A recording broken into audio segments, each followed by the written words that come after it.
There he took me by the hand, and no loneliness was over. No more emptiness filled my life, no, not anymore.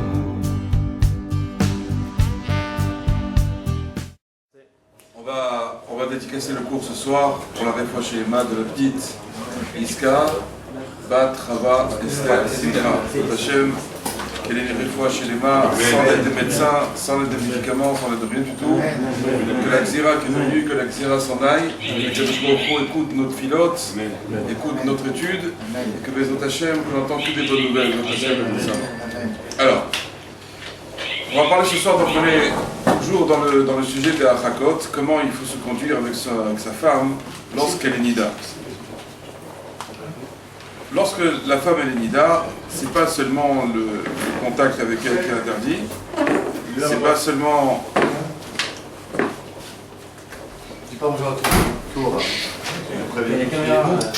C'est pas seulement donc l'interdiction de manger ensemble dans les mêmes assiettes ou de dormir dans le même lit, etc. Il y a une autre interdiction, c'est l'interdiction de la regarder lorsqu'elle est pas habillée. Par exemple, une femme elle peut être habillée légèrement à la maison, et lorsque la femme est nida, automatiquement, il y a déjà le fait de la séparation qui est créée entre l'homme et la femme, par le fait qu'elle est nida. Et le fait qu'elle soit nida, on l'avait vu dans les shurim précédents, que ça la faisait correspondre à l'interdiction en tout cas, comme si c'était une femme mariée. Regarder une femme mariée ou regarder sa femme qui est nida, c'est la même chose. Il n'y a pas de différence. Donc si maintenant par exemple la femme elle est mal habillée ou pour une raison X ou Y elle a pas son qui se rouge, etc. Comment est-ce qu'on doit se conduire avec elle? Comment est-ce qu'on doit faire? On va voir que la halakha va être claire là-dessus, c'est qu'on n'a pas le droit de regarder sa femme lorsqu'elle est mal habillée, lorsqu'elle est nida. Parce qu'automatiquement, qu'est-ce qui va se passer? Le fait de regarder, en général, c'est ce qui se passe, le fait de regarder, ça enlève toute la doucha d'un homme. La sainteté d'un homme, elle est suspendue à son regard. Selon ce que je regarde, c'est selon ce que je pense. Or, vous savez que dans la pensée, il y a le cerveau. La pensée est située dans le cerveau, l'intelligence est située dans le cerveau, et la neshama est située dans le cerveau. Donc à partir du moment où je pense à des choses qui sont interdites, j'ai abîmé quelque part ma neshama. Or, la neshama, nous l'avions expliqué, c'est que la neshama, c'est chelek eloké mimal, c'est une partie du Dieu vivant. Donc lorsque maintenant je salis ma pensée avec des choses qui sont interdites, c'est comme je salissais la relation qu'il y aurait entre moi et Dieu. Et il faut savoir que cette relation, elle est très très forte. La relation qui unit le peuple d'Israël et Akadosh Baruch Hu, c'est quelque chose, on ne peut pas comprendre à quel point c'est une relation très très forte. La preuve, c'est qu'on dit que la Shrina, la présence divine, c'est une émanation d'Akadosh Baruch Hu. Il y a Dieu, et il y a sa Shrina, il y a Dieu et il y a sa présence divine. La présence divine est une émanation d'Akadosh Baruch Hu. Cette émanation, c'est le côté, entre guillemets, kaviachol, si on peut s'exprimer ainsi, c'est le côté féminin d'Akadosh Baruch Hu. Et cette Shrina-là, cette présence divine, sur qui l'a fait reposer? Sur le peuple d'Israël. Donc le peuple d'Israël, dans sa totalité, ou dans sa particularité, chacun de nous, d'une manière précise, il a un lien presque charnel, entre guillemets, avec Akadosh Baruch Hu. Donc ce lien-là, il est indéfectible. On n'a pas le droit de le salir, on n'a pas le droit de l'abîmer. On doit y faire très attention. Bien comprendre que cette relation-là, elle est unique dans le monde avec le peuple d'Israël. C'est-à-dire aucun peuple, à part nous, n'a ce type de relation avec Akadosh Baruch Hu. Les Goïm, il y a aussi un monde futur pour les Goïm. Il y a aussi Dieu entend aussi la prière des Goïm, pas qu'il n'entend pas. Mais la relation qu'il a avec le peuple d'Israël, elle est complètement différente. Donc c'est la raison pour laquelle, lorsque maintenant je salis ma pensée, ou je commence à penser à des choses complètement loufoques, automatiquement, cette relation maintenant, elle est complètement éteinte, elle est complètement cassée. J'ai enlevé tout le système, la aura de Kedusha qu'il devait y avoir entre moi et Kadosh Baruch Hu, parce que Kadosh Baruch Hu, si on pouvait définir, entre guillemets, Kadosh Baruch Hu, c'est que Kedusha, Kaviachol, c'est que de la Kedusha, que de la sainteté. La sainteté, qu'est-ce que ça signifie? C'est unique, c'est le Echad. Alors que lorsqu'il a créé le monde, qu'est-ce qu'il a fait? Il a créé la notion de Tahara, de pureté, et parallèlement à ça, il a créé la notion de Tum'a, d'impureté. Mais avant qu'il ait créé cette dualité entre la pureté et l'impureté, il y avait une notion qui était au-delà, qui était existante avant même la création du monde, c'est la Kedusha, c'est la sainteté. La sainteté, ça correspond au un, alors que la Touma avec la Tahara, la pureté et la pureté, il y a la notion de dualité, la notion de deux. La notion de deux, c'est Dieu qui l'a créée, parce que lui, il a une notion de un seulement en lui. Donc lorsque maintenant Kadosh Baruch Hu, il nous a créé, il a créé le peuple d'Israël et il a établi ce lien très fort avec le peuple d'Israël, ça veut dire que ma neshama, elle est complètement reliée avec Dieu. Et ça veut dire que je n'ai pas le droit d'avoir des choses, des pensées dans ma tête, qui vont casser justement ce lien qu'on a entre nous. Comprenez comment ça fonctionne. Donc la raison pour laquelle maintenant, au niveau du couple, on en revient parce que maintenant, on quitte cette notion de Dieu et de sa shrina, mais comprenez bien que ce que Dieu a fait avec sa shrina, qu'il a une émanation féminine, entre guillemets, qui est donc sa présence divine, il y a exactement la même chose entre l'homme et sa femme. Et dans toute la nature humaine, vous verrez toujours un côté masculin et un côté féminin. Même dans le domaine végétal. Prenez un oranger par exemple, il a un côté masculin, un côté féminin. Tous les arbustes, toutes les espèces animales, que ce soit des poissons, que ce soit des animaux qui vont sur terre, etc., des oiseaux, il y a toujours un mâle et une femelle. Même en électricité. Non, non. Même en électricité, il y a un mâle et une femelle. D'où ça venu un truc pareil? Hein? J'ai pas compris. En plomberie aussi? D'accord, mal femelle, toujours. Alors, vous voyez, alors, pourquoi est-ce que Dieu a fait ça? Dieu a fait le monde à son image. De la même manière qu'il y a cette notion de masculin et de féminin, entre guillemets, chacun de beaucoup, il a créé aussi au niveau de l'homme, entre le mari et sa femme. C'est le même principe. Donc c'est la raison pour laquelle, lorsque maintenant, au niveau du couple, qu'est-ce qu'il nous incombe de faire? Il nous incombe de faire résider la présence divine entre l'homme et la femme. Alors comment on fait? Comment on fait pour faire résider la présence divine entre l'homme et la femme? Shalom. Le shalom, c'est déjà évidemment la première chose. Il y a d'autres choses encore. Les droits de Nida. Les lois de Nida. Les lois de Nida, elles sont là pour nous faire comprendre qu'il doit y avoir une relation très forte, charnelle, très puissante entre le mari et la femme. Mais malgré tout, comme je m'en l'a dit, pour pouvoir justement que cette présence divine reste entre vous, il faut qu'il y ait une séparation. D'où ça provient cette histoire de Nida, là, cette histoire de sang de Nida? De la même manière que l'on dit qu'entre Akadosh Baruch Hu et sa Shrina, on dit les Shem Yichud Kucha Berichu, il y a une union entre Dieu et sa présence divine. Avant chaque fois qu'on fait une mitzvah, on met les tefillin, on fait le Shabbat, on fait la prière, etc., on dit toujours la Sfirat HaOmer, par exemple, on dit toujours les Shem Yichud Kucha Berichu Shechinte, au nom de l'union qu'il doit y avoir entre Dieu et sa présence divine. Qu'est-ce que ça veut dire? C'est-à-dire que moi, le petit juif, quand maintenant je viens réaliser maintenant une mitzvah, je viens faire en sorte d'être l'élément charnier entre Dieu et sa présence divine.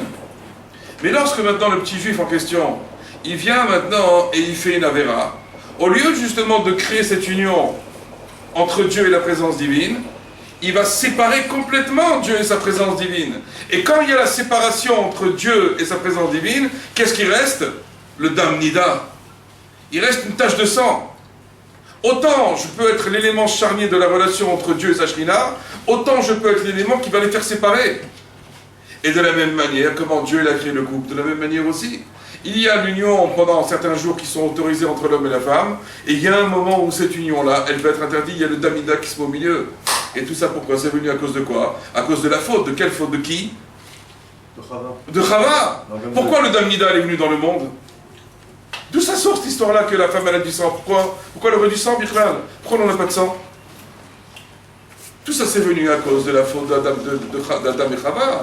Chava, quand elle a fauté, une des 10 punitions qu'elle a reçues, une des 10 malédictions, c'était le Damida. Alors, il vient de venir tout pour nous. Que quoi?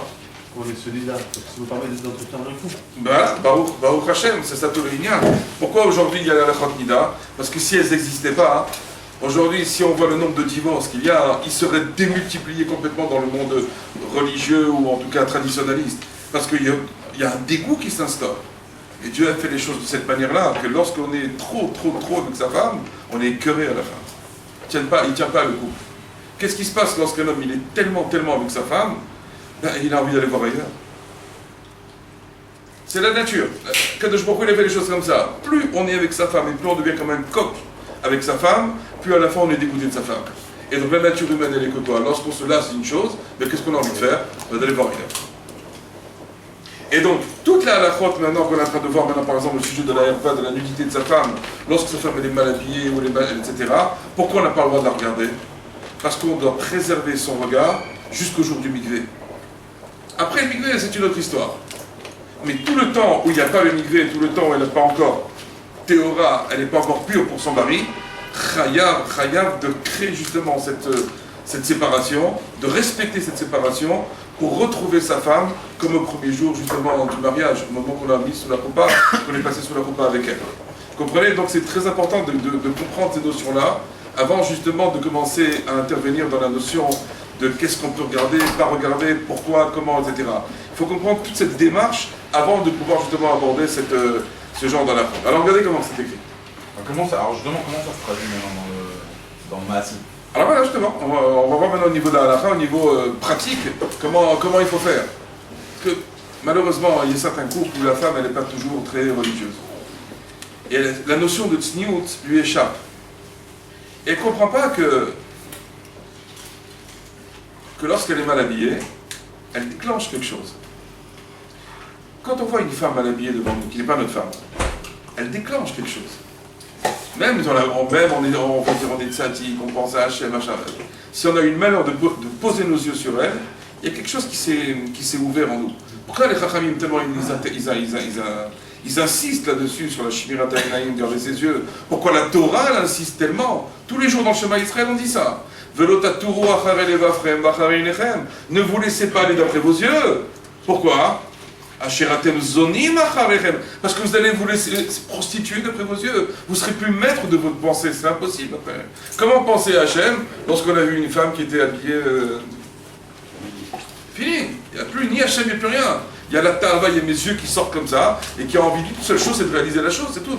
On n'a rien d'autre dans la tête. Il faut être clair. Il faut dire les choses telles qu'elles sont. De toute façon, je vais vous dire comment les designers de mode l'ont très bien compris, cette histoire-là. Tout ce qu'ils ont inventé depuis ces 60-70 dernières années, parce qu'ils savent très bien ce qu'il y a dans la tête de l'homme, ils savent très bien la saleté qui réside à l'intérieur, et ils savent très bien comment exciter les choses. Tous les sous-vêtements, les vêtements, c'est toute une industrie qu'il y a aujourd'hui, c'est pas stable. Aujourd'hui, pour vous vendre une voiture, vous mettez une femme avec, quel rapport, on ne sait pas, mais ça marche, ça se vend mieux. Pour vous vendre n'importe quoi au téléphone, une femme, ça marche mieux. Pourquoi, on ne sait pas. Parce que le type, quand il est au téléphone, il y a une femme qui l'appelle, ça lui déclenche quelque chose, même sans le savoir. Il préfère parler à une femme que parler à un homme, pourquoi?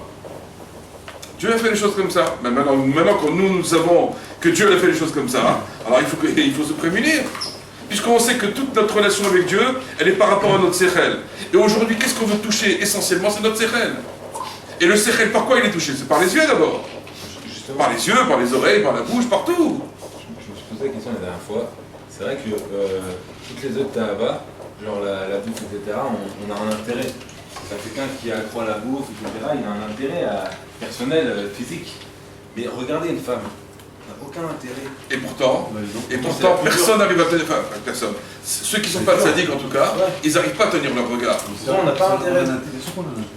Mais sur quel intérêt? C'est banal. C'est pas l'intérêt qu'on mange, c'est pas quelque chose. 99,999% des photos qu'on va regarder, on va jamais. Oui, mais le profil est plus grand. Chez un homme, le profil est plus grand dans le regard que dans le fait de toucher.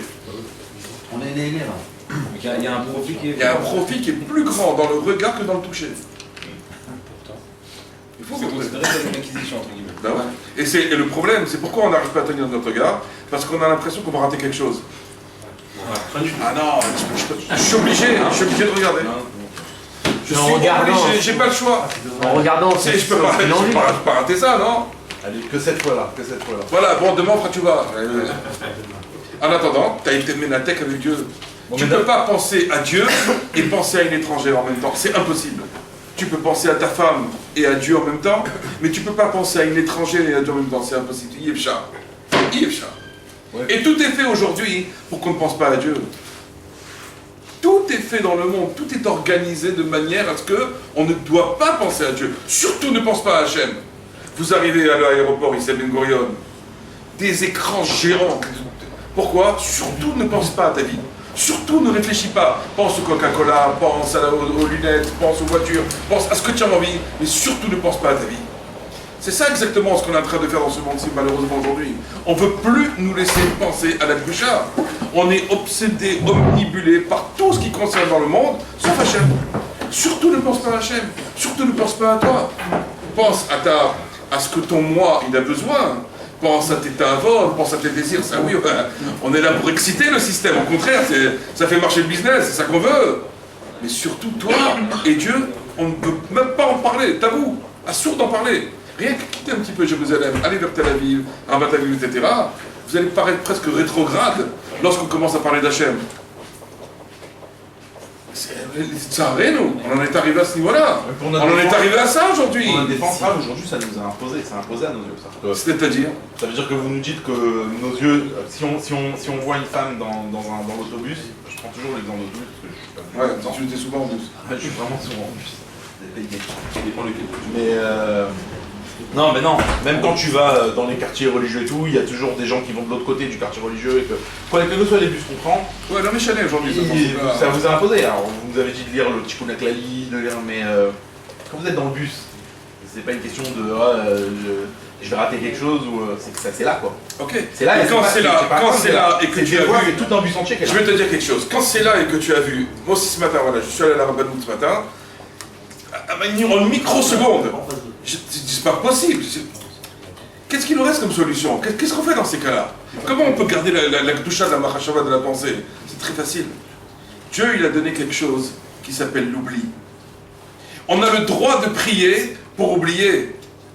Et c'est pas qu'on a le droit, c'est qu'on a l'obligation de prier pour oublier. Et c'est quelque chose de merveilleux. Tu pries Hachem, tu dis Hachem, je voulais pas regarder, ce truc-là, il me rentre dans la tête. Fais-moi m'en séparer, fais-moi oublier une chose pareille. Fasse que je reste kadosh, fasse que je reste toujours collé à toi, fasse que j'étais toujours dans ma tête et dans mon cœur. Et fasse que je ne pense à cette femme.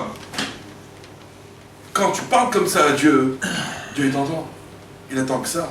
Il te l'a envoyé celle-là exprès pour toi, pour te faire trébucher, pour voir comment tu allais réagir. Tu allais baisser les yeux ou tu allais ouvrir les yeux? Si tu les as ouverts les yeux, tu vas prier ensuite pour oublier ou tu vas prier pour oublier? Ou tu vas essayer justement de rappeler sans arrêt ce que tu as vu? Tout ça, ce sont des nisyonotes, des épreuves qu'on a tous les jours dans notre vie. Tous les jours, on a ces épreuves-là. Et si un homme ne fait pas attention à ça, alors effectivement, il est en train de perdre toute sa kedusha, toute sa sainteté, il n'a plus. Alors c'est quoi? Quelle est la différence entre un homme kadosh, veishlo kadosh? C'est ici, c'est dans les yeux. Et cette kedusha, on se doit de la faire tenir entre l'homme et sa femme. Si on ne fait pas tenir la kedusha dans notre couple, mais à la fin, qu'est-ce qui va se passer? La punition, elle va être immédiate. Qu'est-ce qui va se passer? On va finir par être dégoûté de notre femme. Parce qu'on l'aura vue sous toutes les coutures. On la connaîtra de A à Z. Et quand on connaît quelque chose de A à Z, la nature humaine, elle est comme ça, c'est qu'on a envie d'aller voir autre chose. La voiture, par exemple, j'ai une voiture, au bout d'un an, 2 ans, je dis, bon, ça y est, j'en ai marre, on veut changer. On est dans la génération de ce qu'on appelle ici le khat pa'ami, le jetable. Or, nous, on n'a pas le droit de prendre sa femme et de la jeter, ni de se jeter les uns les autres. J'étais à la Rabbanout aujourd'hui, je suis resté depuis 9h30 du matin jusqu'à 3h30 d'après-midi pour un divorce. J'avais jamais encore, Baruch Hashem, assisté à un divorce. J'avais toujours étudié ça dans les textes. Préparé ma Dayanout dans les textes. J'ai jamais fait chimouche. Ça on dit Lodomé Miché Lamad Ve Shimesh, les Miché Lamad Velo Shimesh. Ça ne ressemble pas à celui qui a étudié et qui a servi le Talmidei Chachamim, c'est-à-dire qui a appris pratiquement parlant comment ça marche, que celui qui a étudié et qui n'a pas servi le Talmidei Chachamim. Il y a deux enseignements dans lesquels je n'ai pas encore pratiqué fait la pratique, c'est le domaine des divorces et le domaine des enterrements. Bien que je les ai étudiés les deux, mais je n'ai pas pratiqué. Aujourd'hui, malheureusement, c'est passé en pratique. Pourquoi on arrivait à divorcer? Comment on a le autre pareil? Et on voit le mari et la femme qui pleurent et qui pleurent et qui pleurent. Mais j'ai envie de leur dire, mais pourquoi vous pleurez? Et pourquoi vous pleurez? À quoi ça sert de pleurer maintenant?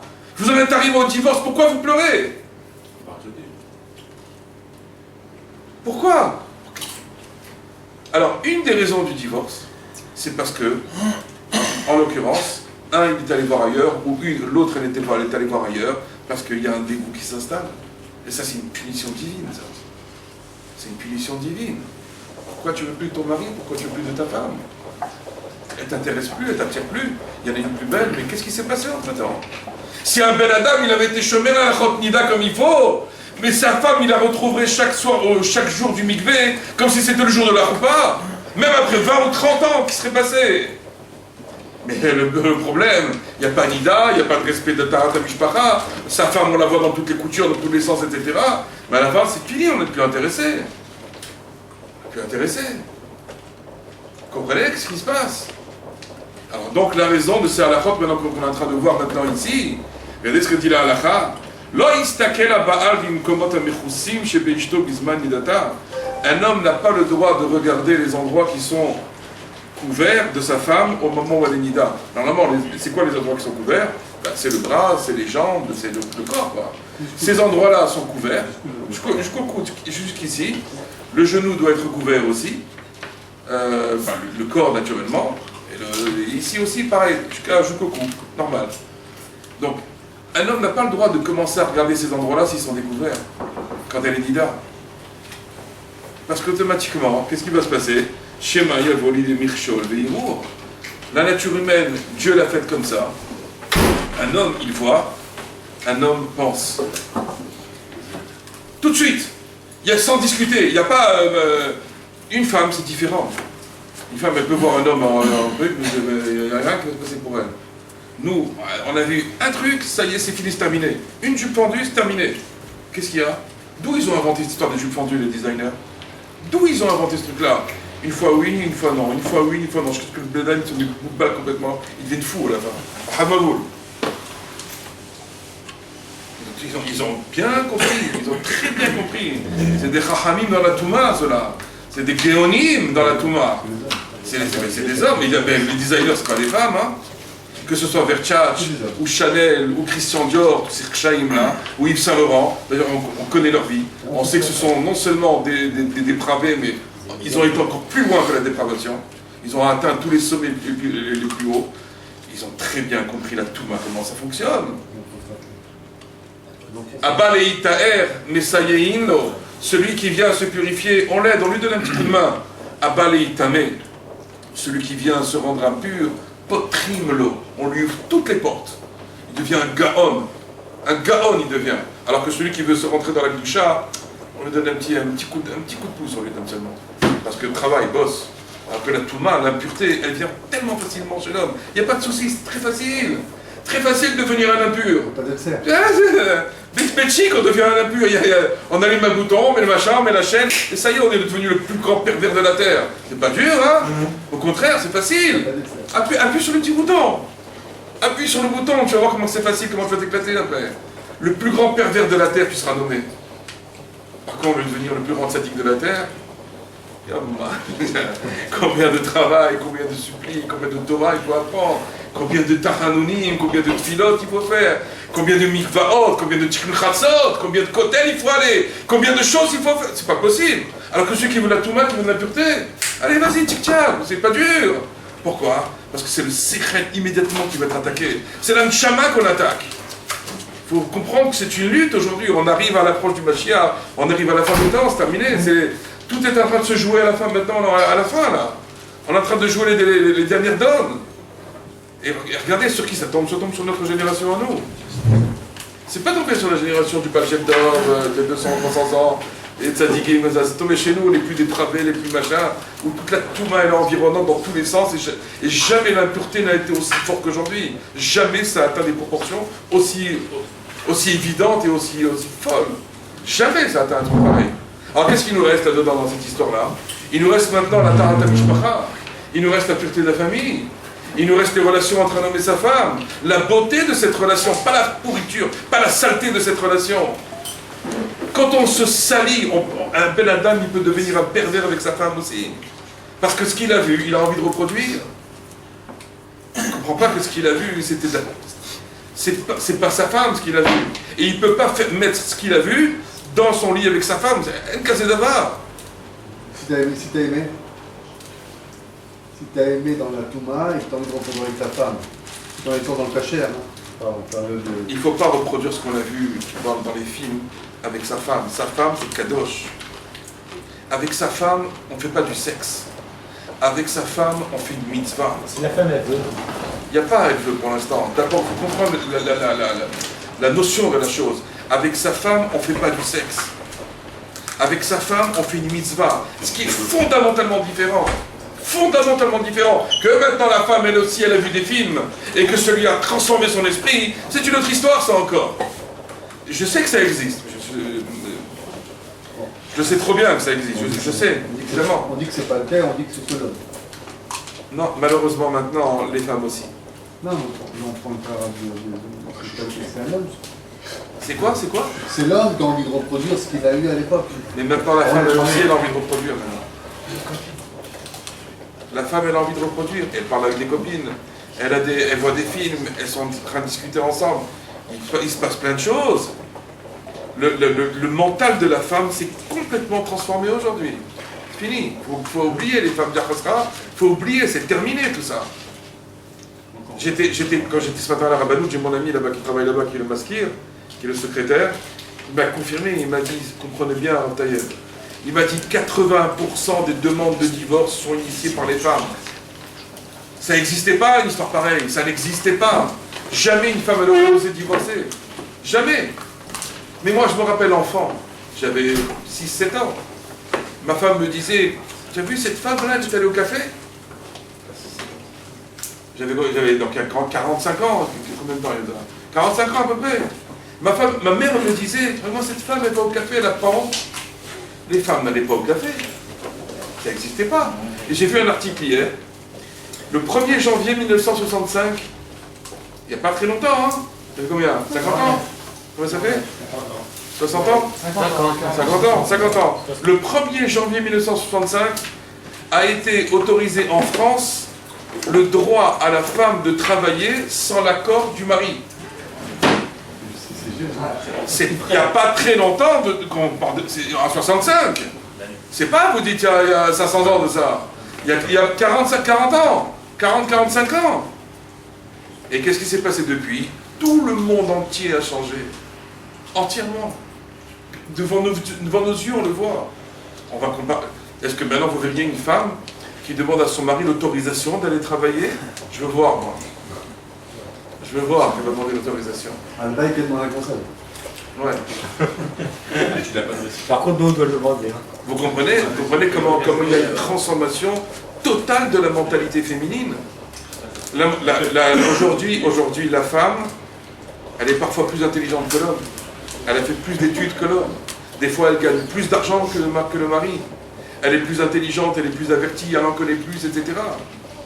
Elle voit le type qui ne faut rien, que c'est un pauvre type, machin, je suis avec lui. Elle le divorce. 80% des dossiers ouverts à la Rabbanout sont initiés par les femmes. C'est quoi ça? Mais ce matin, le divorce auquel j'ai assisté, c'est la femme. Le Dayan, il a demandé, il a dit à la femme, alors tu veux divorcer? Elle dit oui, je veux le divorcer. Et au mari, il lui demande, et toi aussi tu veux? Il dit, moi je suis d'accord. Je lui dis, je dis, où je suis là? Où je suis? C'est elle qui demande et c'est lui qui est d'accord, qui accepte parce qu'il n'a pas le choix. Et après, il y avait un autre couple, il était enchaîné les mains et les pieds avec des chaînes. Parce qu'il ne voulait pas donner le guet. Et c'est elle qui était comme ça en train de dire, je veux du divorcer, je veux machin. J'ai dit, mais c'est quoi ça? Où on est arrivé? Où on est arrivé? J'ai une journée aujourd'hui, là, allez-nous. C'est cette journée que j'ai passée aujourd'hui, là. Qu'est-ce que c'est cette journée que j'ai passée? La soirée, elle est mieux déjà. Hein? La soirée, elle est mieux déjà, non? C'est mieux, on va cher. Mais vous comprenez comment ça... C'est une... Alors c'est quoi? C'est la femme qui se lasse finalement, c'est plus l'homme. Pourquoi tout ça? Parce que la femme elle voit des films aujourd'hui. La femme voit des films. Il y a des maris qui ne savent pas que leur femme voit des films. Il y a des maris, des maris qui ne savent pas que leur femme voit des films. Et donc, comme aujourd'hui, il y avait une notion qu'on appelait dans les années 70 les films cachers. Ça existait. Jusqu'à dans les années 70, il y avait des films avec John Wells. avec John Wayne, c'est sympathique, l'éléphant plein de machin, le truc on disait, c'était cachère. Franchement, il est. Vous avez connu les Frontman? Ouais, Non, il quel est. film, hein. Ouais, c'était très- C'est basique. Hein. Bon, il y avait les films de cowboy, il y avait des films. Comédie française. Voilà, ils se marièrent et ils eurent beaucoup d'enfants. Des trucs sympas. Mais aujourd'hui, il n'y a plus de films cachers, ça n'existe pas. Il n'y a pas. Donc dans n'importe quelle série, feuilleton, film, etc., tout de suite, ça parle que de ça. Tout de suite. C'est leur film. Même dans les dessins animés. C'est leur préféré en plus, hein. Ces films-là avec des histoires d'amour. Des histoires de machin, qu'il a trompé, qu'il a été, qu'il a fait, etc. Dans la tête de la femme, qu'est-ce qui est en train de se passer? On est en train de se familiariser au fait de pouvoir tromper son mari, par exemple. Et on est en train de légitimiser la chose, de dire au fin de compte, oh ça va, hein. Moi je me rappelle, j'avais entendu une émission, j'étais gosse, j'avais 15 ans. Il y avait une femme qui s'appelait Madame Soleil. Ah oui, oui. À Europe 1. Et il y avait une femme qui était montée à l'antenne et qui disait voilà, je me sens pas bien, j'ai trouvé mon mari, machin, etc. Alors qu'est-ce qu'elle lui dit la Madame Soleil là? Mais il faut pas vous angoisser comme ça, enfin, c'est pas grave, c'est pas si terrible que ça. C'était dans les années, je sais pas combien, 75. Aujourd'hui, ben alors. Quand quelqu'un il laisse sa femme voir des films, il ne faut pas qu'il s'attende après à des miracles. Il y a une résultante. Ou quand il laisse ses petites filles regarder des films, il ne faut pas après qu'il s'étonne quand ses filles sont devenues des proutes-sautes. Vous parlez de toutes sortes de films. Non, les Un ouais, film mais d'action, aujourd'hui, de par toute façon, exemple, il n'y a, on va voir plus des femmes, mais de, ça- il y a plus de films cachés, il y a n'existe plus. D'accord, donc vous parlez de ces films-là aussi. Ben, de tous les films. Ah, même les dessins animés sont cachés. Même les dessins animés, Même je les sais. bandes Ils dessinées sont à- tous orientés. Ils sont tous orientés. Tous les dessins animés. Hein. Je sais. Donc vous vous rendez compte, quand on laisse ça à nos enfants, on laisse ça à nos femmes, qu'est-ce qu'on est en train de faire? On est en train de détruire notre vie. On a des qui disent, bon, de toute façon, je m'en fous, je me marie avec une autre. Vous savez combien il y a de divorcés qui cherchent à se marier? Vous savez combien il y en a? C'est de la folie. Déjà, le chouk, entre guillemets, des gens qui veulent se marier, il est énorme, ils n'arrivent pas à trouver. Le nombre de gens qui ont divorcé, qui viennent se rajouter dans ce chouk-là, ça fait une salade d'en plus finir. Ah non, plus finir. Il y a pas, le chouk, les gens ils pleurent. Il n'y a pas, ils n'arrivent pas à se marier. Donc quand on a une femme, on doit tout faire pour la garder. Et pour la garder, il faut la tahara. Parce que si on enlève cette notion de tahara, de pureté du couple, le couple ne peut pas tenir, c'est impossible. Ou si le couple tient, il y aura des problèmes sur les enfants, automatiquement. Et donc automatiquement, le shalom bayit il sera touché de manière ou d'une autre. Vous comprenez la bataille? Vous comprenez de quoi on parle? Donc maintenant, quand on parle de cette halakha-là, en l'occurrence, qu'on n'a pas le droit de regarder sa femme dans ces endroits qui sont habituellement couverts. Parce que s'il s'est passé à une situation que j'ai pu regarder, je dois tout de suite baisser les yeux devant ma femme. Devant ma femme, je dois baisser les yeux. Les cheveux. Hein? Les cheveux. J'entends pas d'ici. Les cheveux quand elle est nida. Les cheveux, quand elle est nida, elle doit avoir aussi la tête couverte sur elle. C'est considéré comme herva. Les cheveux de la femme, c'est considéré comme herva. Pour une femme qui a l'habitude de se À part si elle n'a pas l'habitude de couvrir la tête. Ou par exemple, elle n'a pas l'habitude d'avoir des collants à la maison, etc. et tout. Moutard. Moutard. Raph, vous nous aviez appris que quand on était nida, il fallait même pas s'asseoir à côté d'elle ou éviter. Il ne faut pas être collé. Mais alors, pourquoi elle nous demande maintenant de préciser qu'il ne faut pas qu'on la voit nue? C'est normal. Si vous voulez Là, pas. la nu, par exemple, je sais pas, elle a fait la salle de bain, où elle est pas, elle s'est découverte en s'asseyant, elle s'est mal assise ou n'importe quoi, et toi t'en profites pour regarder, c'est ça ce qu'on dit. On le sait, c'est pas toi d'Afka. L'homme est comme ça. Sa femme s'est remontée un peu comme ça. Ici, ben ouais, mais. C'est l'homme qui est comme ça, on peut rien faire. Hein. D'ailleurs, c'est la preuve d'un pialacha. Alors, c'est marqué dans l'Or Letzion, du Rabbi Tzadok Shaoul, que si maintenant on est devant une femme, même sa femme, dans un endroit où on arrive à minière, etc., il y a une femme qui est mal assise, qui a les genoux comme ça découverts, on ne peut pas prier devant les nervas. On n'a pas le droit de dire le nom de Dieu devant une nerva. Non. De quoi? De quoi? Il y en a plein qui ont ça. Non, t'as dit tout le monde. Tout le monde. Pas tout le monde. C'est triste. Triste, pas triste. Aval, la lacha continue. Mutar lo leitbonen ba biyota levusha velenot beriyata. Par contre, on a le droit donc de la regarder lorsqu'elle est habillée et de profiter de sa vue. Tant que c'est pas des pensées lascives, des pensées intéressées, ça tient la route. On a le droit de voir sa femme, même côté Lénida, elle est bien habillée. J'ai le droit de regarder ma femme, Mutar. Pas non plus tomber dans le truc, l'extrémisme. La halakha, c'est pas l'extrémisme. Hein. La halakha, c'est du bon sens, essentiellement. Surtout dans les lois de Nida. À part les lois techniques, c'est encore autre chose. Mais dans la conduite à avoir avec sa femme, c'est surtout des lois de bon sens. Le but essentiel, c'est de quoi? C'est de préserver la kedusha du couple. C'est tout, c'est ça ce qu'on cherche. Et le regard, il peut enlever la kedusha dans ce cas-là. Mais si le regard, il regarde, même qu'elle est habillée, pardon, dans la tzniut de la femme, elle peut être habillée et être hyper attirante. Il suffit qu'elle mette un vêtement extrêmement moulant, elle est couverte, mais c'est pire que si elle n'était pas couverte. Il y en a comme ça. Donc la tzniut, ok, elle est couverte, mais elle s'habille de manière tellement ostentatoire, qu'il ne peut pas ne pas la regarder. Alors il faut lui dire à la femme, il faut dire, écoute-moi, nous on est venus dans ce monde-ci pour quelques années. On n'est pas là pour tout le temps, d'accord? 70 ans, 80 ans. On en a parlé un peu hier soir déjà, c'est ça. Tu veux pas nous laisser. Et donc, cette notion-là, qu'il faut qu'on comprenne, qu'on est venu pour une seule chose, se rapprocher d'Hachem dans ce monde-ci, uniquement pour ça. Donc lorsque maintenant on en arrive à justement voir sa femme habillée de telle manière qu'on ne peut plus penser à Hachem, c'est fini, et surtout quand elle est nida et qu'il y a une sourde de penser à elle quand elle est nida, alors il faut lui faire comprendre qu'elle ne peut pas s'habiller comme ça. S'il y a des femmes par exemple, qui ne comprennent pas c'est quoi la tzniut, il faut que leur mari leur explique ce qui se passe dans la tête d'un homme. Il n'y a pas. Tant qu'une femme ne comprendra pas ce qui se passe dans la tête d'un homme, elle continuera à s'habiller olé olé. Donc si on a une femme qui est comme ça, qui ne comprend pas, ben, il faut lui mettre du poing sur les i. Et que si elle savait comment un homme pense sur elle lorsqu'il la regarde quand elle est habillée d'une manière comme ça olé olé, elle se cacherait sous la terre. Je pense le contraire, moi je pense qu'elle fait n'importe quoi parce que c'est justement ce que c'est pour ça que c'est n'importe quoi. Peut-être elle fait ça aussi parce que pour attirer le regard de son mari. Non, elle veut d'abord, comme elle voit que son mari ne la regarde plus, alors elle fait tout pour attirer le regard de son mari qui ne la regarde plus.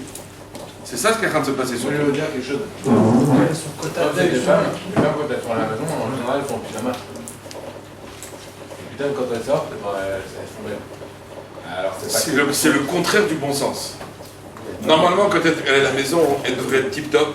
Et quand elle sort en pyjama, enfin pas en pyjama, elle devrait mettre en tout cas un truc très simple. Alors que malheureusement, c'est le contraire qui se passe aujourd'hui. Mais ça aussi, c'est une des erreurs. Pourquoi tout ça? Parce que si on ne parle pas avec sa femme, et si on ne lui explique pas les choses telles qu'elles sont, bah, il va se passer des choses qui vont être un non-sens. Il va se passer un non-sens.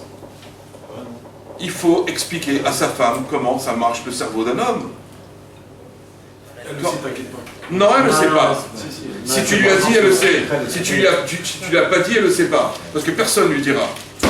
Au contraire, les hommes, ils ont tellement intérêt à ce que ça continue, ils ne lui diront rien du tout. Et c'est certainement pas les designers de mode qui vont lui dire quelque chose. Ils vont dire au contraire, c'est mieux, ouh là là, ça vous va bien, c'est super, continuez comme ça, continue. Tu vas aller très loin. Et quoi, elles apprennent pas ça, les femmes? Mais qui c'est qui peut leur dire à des femmes? Il n'y a que ma femme qui parle comme ça aux femmes, c'est tout. Il n'y a personne qui parle comme ça. C'est pas les femmes qu'on fait des midrashot, tout ça. Tu peux pas dire ça à des jeunes filles. Tu vas leur rentrer ça dans la tête. Mais d'un autre côté, aujourd'hui, moi je sais que avec mes filles, juste avant qu'elles se marient, j'ai dû leur faire comprendre des choses que j'ai eu du mal à leur parler parce que j'avais honte. J'avais honte. Une fois ma fille elle s'est habillée un petit peu machin comme ça, je lui ai dit ah, tu veux renforcer les proutsot dans la rue? Il n'y a pas assez de proutsot, tu vas encore en rajouter? Tu vas encore enlever de la doucha des yeux des hommes? C'était le maximum que j'ai pu lui dire, je ne pouvais pas aller plus loin que ça. Mais maintenant qu'elle est mariée, il n'y a plus de problème. Mais une petite fille en général, jusqu'à 18 ans, si elle était bien éduquée, il n'y a pas d'embrouille. C'est quoi, ça veut dire quoi, bien éduqué? Tu as déjà étudié dans la Torah, dans les Yirat Shamayim? L'influence des copines. Hein? Dans l'habillement, énormément. Non, mais je veux dire, et comment on éduque bien une petite fille? D'abord, par la tsniout, par le choix de l'école, par le choix des copines, etc. Par l'ambiance qu'il y a à la maison, par l'exemple de la tsniout de la mère. Et si la mère, elle se met des jupes fendues comme ça, elle s'habille olé olé, même qu'elle a une perruque comme ça longue et tout, il y a quelque chose qui colle pas. Il y a quelque chose qui colle pas. Eh oui, c'est qui son exemple? C'est sa mère. C'est sa mère. Donc tout votre intérêt à vous de garder, de mettre Dieu dans votre maison, c'est d'abord d'arriver à faire comprendre à la femme qu'est-ce qui se passe quand elle met des vêtements moulants, quand elle met des jupes fendues, quand elle met des décolletés, quand elle met des perruques olé olé, pour les femmes qui sont plus ou moins religieuses, etc. Il faut leur expliquer noir sur blanc. Il ne faut pas avoir peur. Il faut lui dire à la femme ce qui se passe dans la tête d'un homme. Il ne faut pas avoir peur de dire. Ouais, mais après, moi, j'ai pas envie non plus que ma femme ressemble à un sac poubelle. Non, t'as pas dit ça, c'est pas vrai. Il y a des femmes religieuses qui sont tip-top, tip-top, mais super, grande classe, très tsniout, très propre, et qui n'évoquent pas quelque chose dans ta tête. Exactement. Tu sais c'est quoi la tsniout d'une femme? C'est quand tu es capable de la regarder et de continuer encore à penser à Hachem. Et là, tu sauras si la femme, elle est tsniout ou pas. Si tu vois une femme et que tu peux encore penser encore à Hachem malgré le fait que tu l'as vue, c'est une femme qui est tsniout. Si tu la regardes et que ça t'a déclenché quelque chose et que Hachem il a disparu de ta vie, de ta tête, de ton cœur, c'est qu'elle est pas tsniout.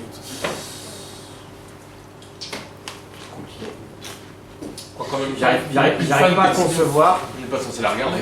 Une quoi? Une femme sniout, à ce moment-là, on n'est pas censé la regarder. Non, tu vas par exemple à Charim par exemple, il y a des femmes à des chassidotes qui sont tip-top comme ça, elles te déclenchent rien du tout encore. Même à Roma, Ouais, certainement. Et elles te déclenchent rien. C'est-à-dire que tu peux même converser avec elles, tu vois pas qu'il n'y a rien qui doit se passer. Alors que si elle est habillée...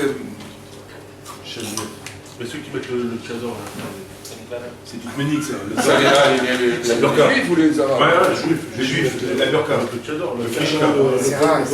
Moi, je suis pour. Arrête. Moi, je suis ménique, tout ça, arrête. C'est des méniques. J'ai pas dit que moi, ni mes filles, ni ma femme s'habillent comme ça. Mais je dis le fait de mettre un châle. On les confond. Non, le fait de mettre un châle. D'ailleurs, moi j'ai vu des photos de Tunis, des femmes juives de Tunis qui s'habillaient en 1900. J'ai une vieille photo chez moi. 1900, elles étaient habillées comme ça. Ouais, ils mettent La aujourd'hui. première opportunité de Tunis. Non, je parle pas du vol. Je parle pas de ça. Moi je parle du châle. Le poil noir. Non, le vol, non. C'est du pays. Il n'y a pas ça. Mais cette notion de châle, au contraire, moi je les vois parce que je sors de mon collège chaque après-midi, et je vois tout un groupe de jeunes filles, elles ont peut-être 16 ans, 17 ans, elles sont habillées comme ça, je les trouve superbes, je les trouve magnifiques. Non. Par ici, Non, que un châle comme ça, je trouve ça super. Non, t'as les talibans là?